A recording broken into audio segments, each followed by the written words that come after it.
Retour de notre magazine avec les affiches du jour et l'entrée en liste justement du Cameroun. Une victoire est obligatoire pour les Lions indomptables. Et puis nous parlerons des à côté de la CAN et nous évoquerons les grands absents de l'édition 2019 en Égypte. Les invités, Sigamari Diarra, joueur de football professionnel, il évolue à Valenciennes, il est resté avec nous. Et puis nous a rejoint Raphaël Aldé Abouem, directeur du journal Signature, qui a beaucoup de cordes encore à son arc. Raphaël, ça va? Vous êtes anxieux avant ce match Cameroun-Guinée-Bissau ou pas? Non, pas. Enfin, je profite déjà de l'occasion pour dire bonjour à tous vos téléspectateurs. C'est la première fois que je suis invité à votre beau studio. Et je suis très heureux d'être là. Donc, je vais partager ce bon moment de télévision avec vous. Tout à fait. Et puis nous parlerons longuement, sans doute, du Cameroun. Oui, bien sûr. Et pour l'interactivité, je vous rappelle que vous pouvez nous donner vos pronostics chaque jour, mais aussi nous donner votre avis sur les différents matchs que vous suivez sur Facebook, Africa24 TV ou sur le Twitter avec le hashtag Africa24. Tout de suite, nous allons parler des affiches du jour.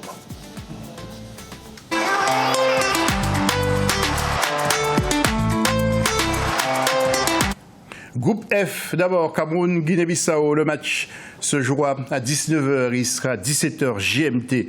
Tout un peuple attend la prestation des Lions, dont le départ fut, vous le savez, perturbé par une histoire de prime. Présentation du match avec notre rédaction, c'est signé Nathalie Mo.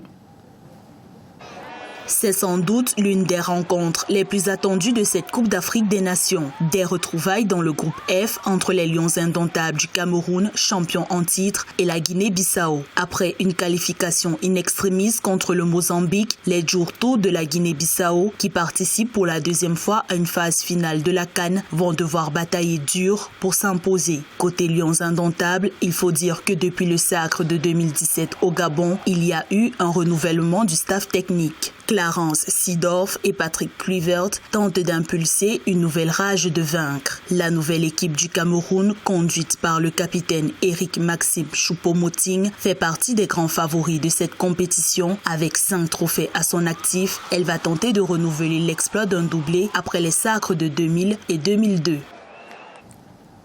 Et un œil justement sur le tableau avec les matchs qui vous attendent ce mardi 25 avril et juin. Cameroun, Guinée-Bissau et également Ghana contre le Bénin. Match à suivre. Alors, je vais vous interroger tout de suite, Sigamari. Est-ce que le Cameroun, c'est une équipe qui fait peur à toute l'Afrique? Oui, c'est une équipe redoutable. C'est une équipe qui dégage une certaine puissance. Alors aujourd'hui, les problèmes qu'il y a eu avec la sélection et puis avec Eto'o, l'intervention, ça veut dire, je pense qu'il n'y a pas de demi-mesure, ce sera le soir. Vous pensez qu'Eto'o devrait intervenir ou pas? Moi, je pense que ça fait toujours du bien d'écouter un ancien, quelqu'un qui a joué pour la sélection et puis qui aime son pays. Oui, alors je m'adresse à vous, Raphaël, bien sûr. Raphaël, une petite rectification. Vous êtes PCR du journal Les Signatures. C'est quoi exactement? Le directeur de publication du journal Signature, c'est M. Pierre Lebon Ilanga, à qui je fais un clin d'œil, qui nous regarde depuis le Cameroun. Oui. Et donc, l'histoire des primes, justement, Raphaël, non réglées dans les délais, est-ce que vous pensez que ça a perturbé les joueurs du Cameroun avant le match contre Guinée-Bissau aujourd'hui? Alors, je pense qu'avant de parler de la perturbation ou pas des joueurs, il faut regarder déjà le contexte que traverse le Cameroun. Le Cameroun est un grand pays avec un grand peuple, un peuple qui est très digne, qui traverse des moments extrêmement difficiles avec un pays qui affronte la guerre de 2 fronts de son territoire, au nord par Boko Haram et au sud-ouest, au nord-ouest par les sécessionnistes. Donc c'est dans ce contexte-là qu'aujourd'hui, le Cameroun, les Lions indomptables vont jouer la Coupe d'Afrique. Alors je pense que cette grève qu'ils ont initiée, j'aurais pu utiliser des mots plus graves, mais je prends un peu du recul et je pense qu'ils ont été maladroits. Ils ont fait preuve de beaucoup de maladresse parce que quand vous êtes tous des joueurs professionnels, et nous savons ce que gagne un joueur professionnel, ces joueurs gagnent très bien leur vie. Et vous allez dans un pays en guerre où la population fait des énormes sacrifices pour pouvoir joindre les deux bouts parce que le gouvernement est obligé d'investir les moyens pour maintenir l'intégrité de son territoire. Vous ne pouvez pas venir exiger des sommes faramineuses parce que vous savez, ils ont touché 20 millions de francs. Pour un Camerounais lambda, 20 millions de francs, c'est énorme. Vous avez des fonctionnaires qui font 30 ans de carrière, qui vont à la retraite, qui ne gagneront jamais 20 millions de francs. Et quand vous arrivez pour une compétition où vous allez jouer peut-être 3 matchs et être éliminé, vous exigez 40 millions et puis vous dites que c'est le patriotisme. Je dis, ils ont fait preuve d'une très grande maladresse. Et vous pensez qu'ils sont attendus au tournant, les footballeurs ? Il faut qu'ils aillent jusqu'au bout à cause de ces incidents. Mais je pense, malheureusement, pour eux qui se sont mis dans une situation difficile, parce que aujourd'hui, je vais avoir la franchise de vous dire que, vous savez, aujourd'hui, pour les Camerounais, le Cameroun a déjà gagné plusieurs Coupes d'Afrique. Là, nous allons défendre notre titre. Est-ce que vous croyez qu'aujourd'hui, la priorité des Camerounais sur le football? Non. La priorité des Camerounais, c'est de savoir comment ils vont régler les conflits politiques et militaires qu'il y a à l'intérieur de leur pays. C'est ça leur priorité. Et je pense que ces footballeurs, ils auraient dû faire preuve vraiment de patriotisme. Vous savez, pour la petite histoire, quand le Libéria traversait des moments difficiles, George Weah était joueur du Milan AC, il payait les primes de match, les billets d'avion, pour que l'équipe nationale du Libéria continue à faire des compétitions sur le plan africain. Bon, alors Eto'o a fait pression, a fait basculer les choses. Est-ce que vous pensez que l'intervention d'Eto'o était nécessaire dans cette histoire, justement, Raphaël? Alors, je vais vous dire les choses de façon honnête. J'ai eu 2-3 jeunes journalistes ce matin avant de venir à votre studio et qui m'ont donné des versions différentes. Donc, je ne vais clairement pas me prononcer parce qu'il y a beaucoup de versions qui sont données. On essaie aujourd'hui, on essaie réellement pas quel est le réel impact de Samuel Eto'o, quel est le rôle qu'il a réellement joué. Dans cette affaire. Il faut que lui-même se prononce et qu'il dise avec ses mots quel est le rôle qu'il a joué, parce qu'apparemment, il y a des joueurs qui n'ont pas voulu de son intervention parce qu'ils lui ont dit « Grand frère, tu ne peux pas venir nous demander de faire ce que toi-même tu refusais il n'y a pas très longtemps ». Parce qu'apparemment, il a demandé aux joueurs d'accepter les 20 millions. Ce qui est louable d'ailleurs. Il a demandé aux joueurs d'accepter les 20 millions parce que l'État traverse des moments difficiles. Et il y a des joueurs qui lui ont répondu, quand tu étais joueur, tu exigeais d'avoir toutes tes primes et tu ne peux pas nous demander de ne pas réclamer ce qui nous est dû. Ce qui est une maladresse parce qu'aujourd'hui, le Cameroun traverse un moment très très difficile. Et la priorité du gouvernement, ce n'est pas le football. Et ça, il faut le dire. Et des membres du gouvernement qui en font du football quelque chose d'extraordinaire, en ce moment, ils font une erreur. Ok, Raphaël, nous allons écouter justement l'intervention de certains footballeurs, parce qu'ils sont vraiment concentrés. Par exemple, nous écoutons Stéphane Barken, ce qu'il dit avant cette rencontre. Chaque groupe de la CAN est difficile. Le nôtre il est encore plus difficile parce qu'on a le Ghana, la Guinée, et il ne faut pas sous-estimer ce genre d'adversaire-là. Donc nous on va se donner à fond comme on fait d'habitude et on va essayer de passer déjà ce premier la poule. Georges Constant Mondjek maintenant, mais écoutez son intervention avant cette rencontre contre la Guinée-Bissau. Voilà, on respecte tous nos adversaires comme il y a 2 ans. Voilà, on part toujours en tant qu'outsider. Ça, c'est quelque chose qui nous convient bien. Maintenant, on va essayer de prendre match après match. Voilà, le premier déjà important contre la Guinée-Bissau, c'est un adversaire qu'on connaît très très bien. Donc, on est en train de travailler là-dessus. Donc, voilà, on connaît bien l'adversaire. Je crois qu'on est bien préparé pour pouvoir aborder cette compétition. Avant de passer au deuxième match et l'autre affiche du jour, messieurs, un petit mot sur l'absence d'Aboubacar. Tout d'abord vous, après... Oui, Aboubacar, c'est un joueur que j'ai bien côtoyé en Ligue 1, donc à Valenciennes et aussi à Lorient. Donc c'est une grosse perte, c'est un super joueur, c'est dommage. Oui, diplomatiquement on dit qu'Aboubacar est blessé, Raphaël. Vous avez ces informations?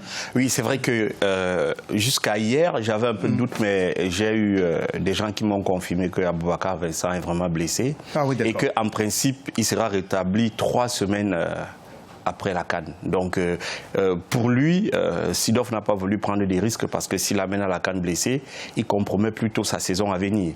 Donc ils ont fait le choix de le laisser se rétablir pour qu'il rentre en début de saison prochaine en possession de tous ses moyens. Ok, merci Raphaël pour cette précision. Autre match, autre rendez-vous, toujours du côté de Smaïla. C'est Bénin qui va rencontrer justement les Black Stars du Ghana. Les Béninois s'appellent les Écureuils. Justement, la présentation de ce match Ghana-Bénin avec Marie-Colette Bassa-Sagana. La rencontre entre les Black Stars du Ghana et les Écureuils du Bénin est sans doute l'un des matchs les plus attendus dans ce groupe F. Habitué de la Coupe d'Afrique des Nations, le Ghana se présente aujourd'hui en outsider de cette Coupe d'Afrique des Nations 2019. Avec 22 participations à leur compte et 4 victoires, dont le dernier sacre remonte en 1982, les Black Stars du Ghana courent depuis 37 ans après un titre continental. Absente des débats à la Coupe du Monde en Russie, c'est l'occasion pour l'équipe conduite par James Kwesi Appiah de renouer avec la compétition. Absente par ailleurs de la Coupe d'Afrique des Nations depuis 2010, la sélection du Bénin renoue aujourd'hui avec le football international africain. Une 4e participation à la Coupe d'Afrique des Nations qui fait du bien au football béninois. L'équipe conduite par Michel Doxeur, habitué des sélections africaines depuis 10 ans, va devoir batailler dur pour s'imposer. Et rappelons que le Ghana et le Bénin se rencontreront pour la 15e fois après 10 ans. Et à vous téléspectateurs, vous êtes très nombreux à nous regarder. On vous montre de nouveau le tableau de ces matchs pour le groupe F avec, je le rappelle, Cameroun, Guinée-Bissau et puis Ghana contre le Bénin. Alors pour le Ghana, est-ce que vous avez l'impression que le football ghanéen a baissé, malgré la présence quand même d'Ayou et puis de Partey? Je pense que le Ghana, c'est une équipe qui est toujours présente. Oui. Je pense sincèrement qu'on a toujours l'impression que le Ghana est en dessous des autres équipes favorites, mais le Ghana, c'est une équipe très très redoutable. Raphaël, un petit mot sur le Bénin et le Ghana. Alors, pour répondre un peu à la question que vous posez à mon compagnon tout à l'heure, moi j'ai un avis qui est peut-être pas partagé, mais je pense qu'aujourd'hui le niveau du football sur le plan continental a baissé parce que quand on regarde les équipes nationales que nous avons eues, des joueurs que nous avons eus, ne serait-ce que les années 2000, ces générations-là, quand vous prenez les pays africains, vous prenez la Côte d'Ivoire, le Ghana, le Cameroun, c'était des joueurs qui évoluaient tous dans des très grands clubs et ça faisait des équipes sur le plan national, des équipes phénoménales. Et je peux dire qu'aujourd'hui, quand on regarde la CAN, on regarde le niveau sur le plan intrinsèque des équipes, il y a un réel recul. On ne peut pas dire que le football africain, sur le plan individuel, la valeur des joueurs a augmenté. Nous, on trouve qu'elle a baissé. Maintenant, en ce qui concerne le Bénin est un petit pays qui a réalisé l'exploit de constituer une très belle équipe. Moi, j'ai vu cette équipe jouer aux éliminatoires. C'est un groupe. C'est une dynamique, c'est une philosophie, c'est un style de jeu avec beaucoup de binationaux. Mais ils ont réussi à faire quelque chose d'extraordinaire. Et moi, je pense que les Lions Indomptables ont intérêt à se méfier parce que ça ne sera pas une petite équipe. Oui, un groupe délicat. Nous allons faire des zooms maintenant, Raphaël Escamari. Tout d'abord, un zoom sur la Guinée-Bissau pour vous donner une meilleure idée de cette équipe. Regardez. Premier de la poule K avec 9 points obtenus devant la Namibie, le Mozambique et la Zambie, l'équipe de football de la Guinée-Bissau a dominé ces matchs de qualification. Matchs à l'issue desquels les Lycaons se sont qualifiés. Très peu présents sur les pelouses du football africain, les Lycaons avaient tout de même réussi en 2016 à terminer en tête de leur poule pour leur participation à la CAN 2017 avec 3 victoires et 1 nul sur 6 rencontres. Ce qui a permis à l'équipe de participer pour la première fois de son histoire à la prestigieuse compétition et par extension à un tournoi majeur. Pour leur premier match, les Lycaons avaient fait un nul face au Gabon, pays organisateur, lors du match d'ouverture, mais ils encaisseront 2 défaites et seront par la suite éliminés. Autre zoom, si vous voulez bien, c'est sur les écureuils. Ne pensez pas que les écureuils sont si gentils que ça. Le Bénin, regardez ce reportage.